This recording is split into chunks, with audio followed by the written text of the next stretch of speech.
Welcome to a special edition of Sahara TV. My name is Rudolf Okonkwo. He went to the United Kingdom to become an electrical engineer, but ended up a social engineer. His books includes Destroy This Temple, The Emperor of the Sea and Other Stories, The Madness of Didi, Black Candle for Christmas and Other Stories, The Minister's Daughter, Daughters of the Sun and Other Stories, and many more. His play, Wind vs. Polygamy, became Britain's entry at the first World Black Festival of Arts in Senegal in 1966. It was later produced by the BBC. Beyond being a novelist and a playwright, he was also an activist of great importance. He was a leader in the United Coloured People's Association and the British Black Panther movement. He was an associate of Kwame Nkurumah and the leader of the Nation of Islam, Elijah Muhammad. He was also associated with the Black Liberation Movement, as well as Colonel Gaddafi of Libya, amongst others.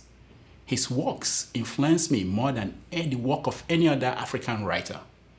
I wish I could pull back the camera and introduce you to Obi Egbuna, but I cannot. He passed away on January 20, 2014 in Washington, D.C., from acute leukemia and pneumonia.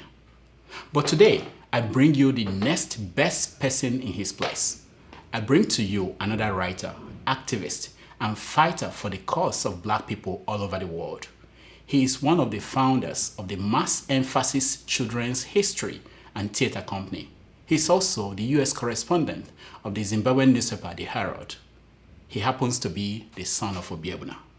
He's also named Obi Egbuna. Obi Egbuna Jr., welcome to Sahara TV. Thank you for having me, Brother Rudolph. I'm honored. Now, let me say to our viewers that we are going to have a two-part of this interview. Part one will be about your father, the man and the writer, and part two will be about your father as a political activist. Okay. So let me start by asking you, how was he as a father? Very traditional disciplinarian, but in terms of my socialization, he allowed me to develop at my own pace. You have to take into consideration that by the age of 9, I had already lived on 3 continents. Born in England, lived there till I was 3 years old. Lived in Nigeria till 7. I got the opportunity to go to Ekulu Primary in Enugu. And then I was here in the United States. We were at Iowa for 2 years when he was invited to be part of the writers' workshop there. And then from Iowa to DC. So because of that, he allowed me to develop at my own pace on the social level. But a traditional disciplinarian, to answer your question directly. Yeah. Now, what is it like to be the son of Obi Egbuna? He always wanted me to make my own mark on our people's struggle, and he didn't want that ever-looming presence to impact me adversely. So I was treated normal, and if I am to use a quote that explains our relationship, it's what Fanon said: to educate the masses of the people is to passionately and relentlessly teach them that everything depends on them. So because the emphasis was put on the masses of our people, and he looked at himself as a humble servant of the people, and he encouraged me to take the same approach, which I've tried to embrace to the best of my ability. Now, what do you think is his contribution to African literature from your perspective, where you are? I think that the best contribution is he was one of those writers that understood that no matter what, our cultural and political expression must be synonymous. And not only that, he went beyond the call of duty to give people not only clarity, but lucidity at the same time.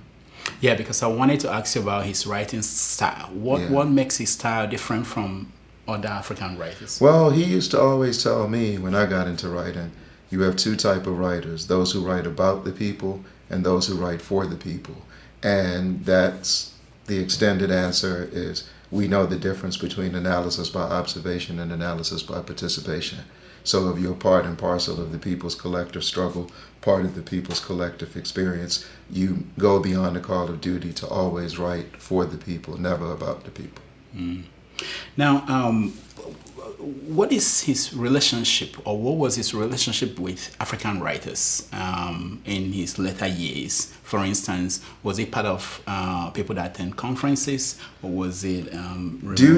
He first started to experience medical hardship when I was 15, turning 16 in 1986. So after that, he stopped. But prior to that, he had an affinity for other writers who he felt were lucid in their approach. He was very fond of the writing of John Oliver Killens. He was very fond of the writing of Julian Mayfield. He was very fond of the writing of Sarah Webster Fabio, who Langston Hughes introduced him to in Dakar, Senegal, when his play was done there.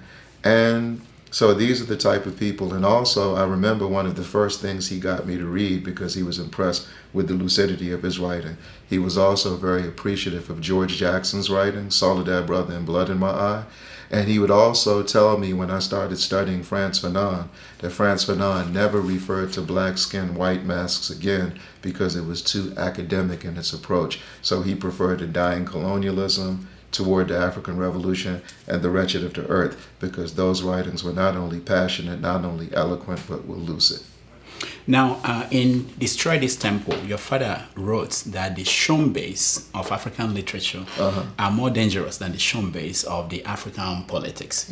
He said that while the Shombes of African politics killed the likes of Lumumba, the Shombes of African literature, they brainwashed generations. Yeah. Did he mention who are the Shombes of African literature? No, he had confidence in our people to fill in the blanks and arrive at their own logical conclusion.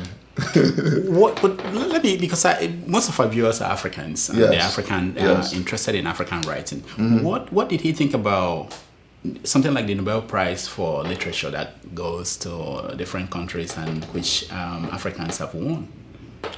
Not much, because once again he wrote for us, and he understood the whole approach that many of us don't feel validated until we get the pat on the back from our former colonial and slave masters. So no, he didn't feel that defined a writer.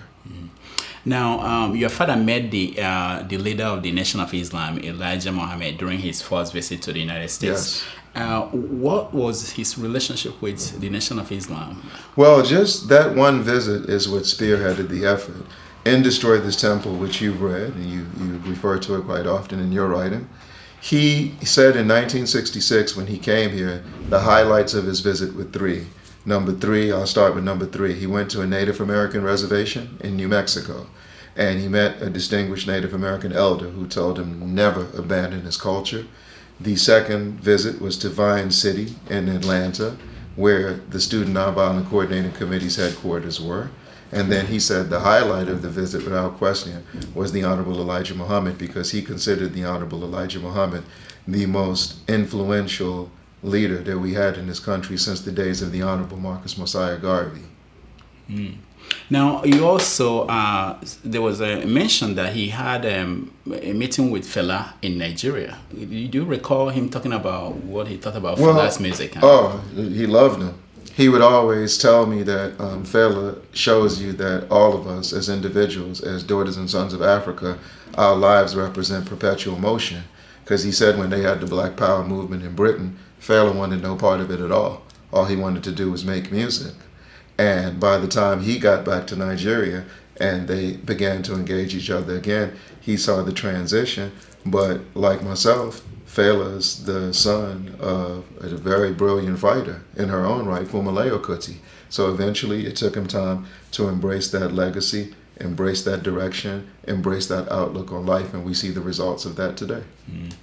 Now, your father believed in the struggle against capitalism, that is part of the struggle against racial oppression. How did he take the changes that occurred at the end of the Cold War? What happened when the Cold War ended and the changes? How did he? Well, he felt that.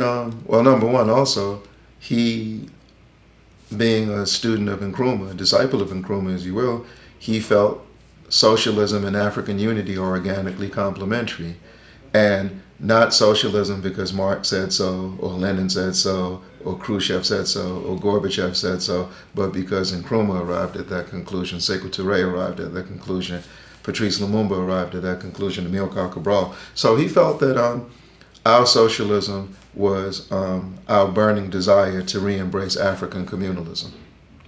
In the 70s, your father met Muammar Gaddafi in Libya.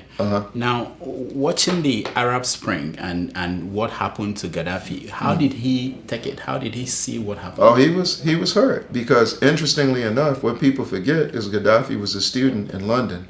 And the reason that he went to Libya in the 1970s is because Murtala Muhammad and Colonel Gaddafi had initial discussions of having one central African television station. And Gaddafi was going to, of course, be very pivotal in bankrolling the effort. So what happened was different TV people were sent. And when my father got there, Gaddafi pulled him to the side privately and said he remembered him and remembered the Black Power movement in Britain, and he remembered the Panthers in Britain, and that inspired him to go back to Libya and wage the September Revolution. So that's the connection to Gaddafi. And once again, the objective was to create one central African television station because Gaddafi and Murtala Muhammad were interested in the role of media in the decolonization process. Now, your father was jailed in Britain as a member of the Black Liberation Movement in the 60s. Yes. Did he ever talk about what happened that period, and how do you think it's influenced his writing? Oh, it defined him. You have to remember, let's just look at that period in England. You had, you're talking about 21 years roughly after the Fifth Pan-African Congress in Manchester, England, arguably the most important gathering of Africans in the 20th century. Then the fact that Maurice Bishop was there practicing law at that time. Walter Rodney was there pursuing his studies. Fela Kuti, who we mentioned earlier, was there at that time.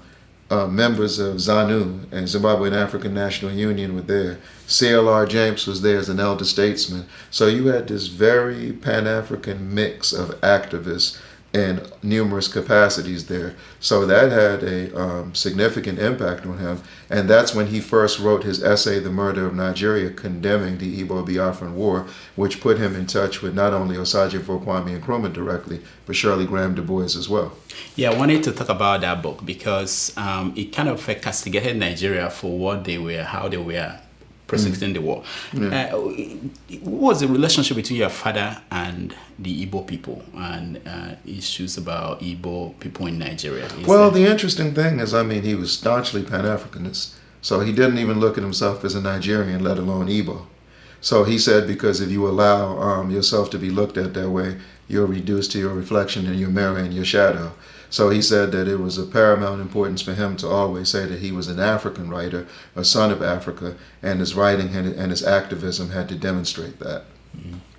Now, your father was brought back to Nigeria in the 70s by Obi Asika, and he ran a TV station for the East Central State, yes, and also conducted workshops. He was the director of the Writers' Workshop. Yeah. Yes. So, why did he leave? And do you know? You were there too. The coup. The coup. Murtala Muhammad was assassinated, so everybody's life was in danger, especially someone who was controlling airwaves and controlling what was put on the power of the pen.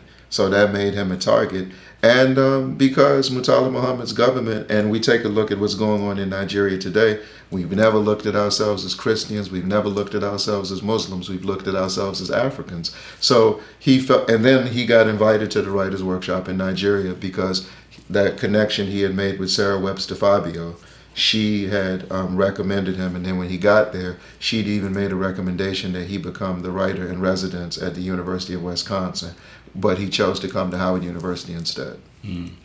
Now, when was the last time he visited Ozobolo, his hometown? When he left. He never went back. And what about you? When was the last time you went to Nigeria? Never went. I haven't been back. Now I go to Zimbabwe.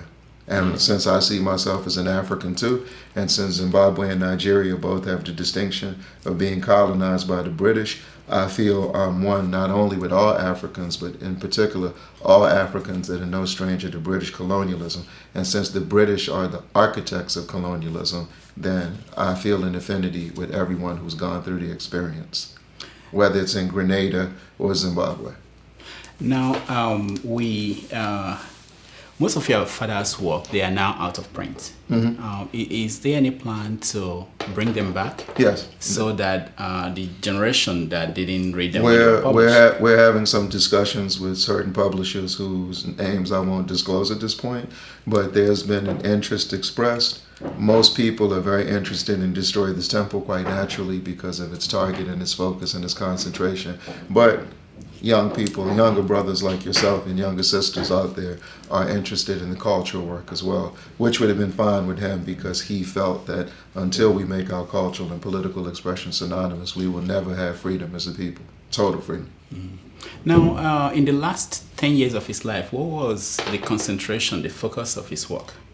At that point, I mean, he was really dealing with his illness. He was sick for a long time. But he would just talk to me about different things that he felt needed to be done. So they would be antidotes there.